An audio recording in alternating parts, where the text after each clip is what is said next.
Hello everyone. Welcome to today's episode of World News from KidSense. We're here to deliver news from around the world. Today we will cover Britain's royal baby, Ecuador's environmental battle, updates on Egypt, and more. Hi! First up, the royal baby. Prince George of Cambridge, George Alexander Louis, was born on July 22, 2013. The firstborn to Prince William, the Duke of Cambridge, and Catherine, the Duchess of Cambridge. He is the first grandchild of Prince Charles, Prince of Wales. He is the third in line to succession to become the King of Great Britain after his great-grandmother, Queen Elizabeth II, his grandfather Prince Charles, and father Prince William. The birth announcement was made in a traditional British way. A customary formal bulletin announcing the royal birth was displayed on an easel outside Buckingham Palace. The bells rang in Westminster Abbey in London and many other churches. Gun salutes signaled the birth in Bermuda, New Zealand, Canada, and England. Landmarks throughout the Commonwealth nations that were once British colonies were illuminated with bright lighting to signify the birth of a boy. Wow!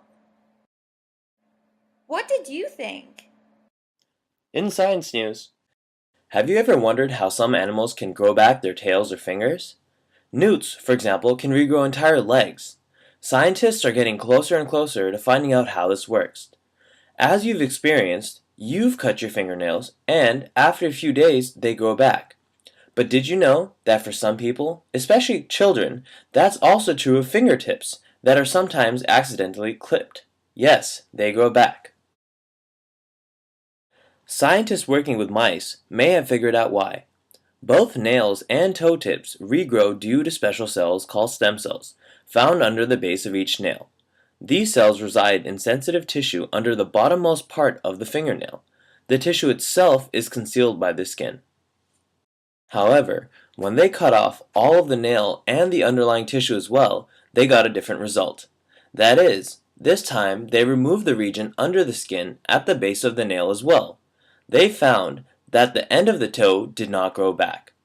So, bone and toe tissue regrowth occurred only if the toe had both the special stem cells and also the sensitive tissue intact. More research is needed, but maybe we'll figure out a way for humans to grow their limbs back. That is, we'll find a way without the need to convert into a lizard man, like surgeon Kurt Corners does in the Spider-Man comics. Wow! Moving next, news from the world of art. The painting of Mona Lisa is by far the best known piece of art in the world.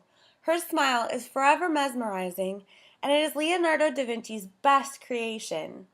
For centuries, historians have come up with various theories about the identity of the mysterious woman. Many art experts believe that Leonardo da Vinci's neighbor, Lisa Gherardini del Giocondo, was the real Mona Lisa. They think that it was her husband that commissioned the painting between 1503 and 1506. The story goes that it was perhaps to mark her pregnancy or the birth of a child. No one knows for sure. A team of researchers led by Vincetti hoped to dig up old family tombs to get DNA of her family. They hoped to see if the DNA matches that of a skull believed to be Lisa Giocondo's. They are also building a digital image of the skull to check that it looks like Mona Lisa. If the image matches the painting and DNA match is found, Vincetti may have cracked one of the biggest mysteries in the art world. Nice. Next up, Ecuador's battle between the environment and the economy. Yasuni National Park in the South American country of Ecuador is one of the most biodiverse places on Earth. It has 121 different species of reptiles, 150 species of frogs, 596 species of birds, and 187 species of mammals, and 4 different types of tribal population living there. But Yasuni may soon look very different. It is believed that close to 850 million barrels of oil lie beneath the park and is worth $7.2 billion. More than a quarter of Ecuador's population, that's 1 in every 4 people, lives below the poverty line, and their average daily income is just $26. Money coming in from oil companies will help the people earn better and live better lives.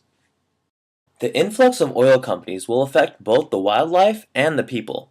However, many researchers and scientists believe that if done with care and under strict regulation, oil extraction could coexist with a protected biodiversity of the indigenous population. It is debatable whether the oil companies will comply with the stringent requirements needed because it will increase the price of oil extraction. Can Yasuni be preserved as the pristine and biodiverse place on Earth as it is today? What do you think? For our final story, Egypt. Egypt is a large country with a population of 80 million. Most of Egypt is in North Africa. It has been ruled by Hosni Mubarak for nearly 30 years. He was a dictator and did what he decided. There weren't enough jobs for people.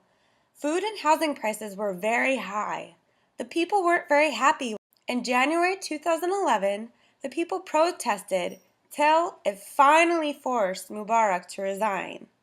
The army took over and temporarily led the governing of Egypt. Mohamed Morsi was finally elected by the people to be the president of Egypt in June 2012. Unfortunately, Mohamed Morsi decided to give himself unlimited powers. This led to renewed dissatisfaction in the people of Egypt. Once again, huge protests were held in Cairo, the capital of Egypt. And in July 2013, just about a year after he was elected, the army forced Morsi out of his office. There continued to be protests between the supporters and opposers of Morsi, even after he was removed from office. Now, once again, Egypt is being led by a temporary government set up by the army until elections are held. That is all we have for today. See you next time. Bye!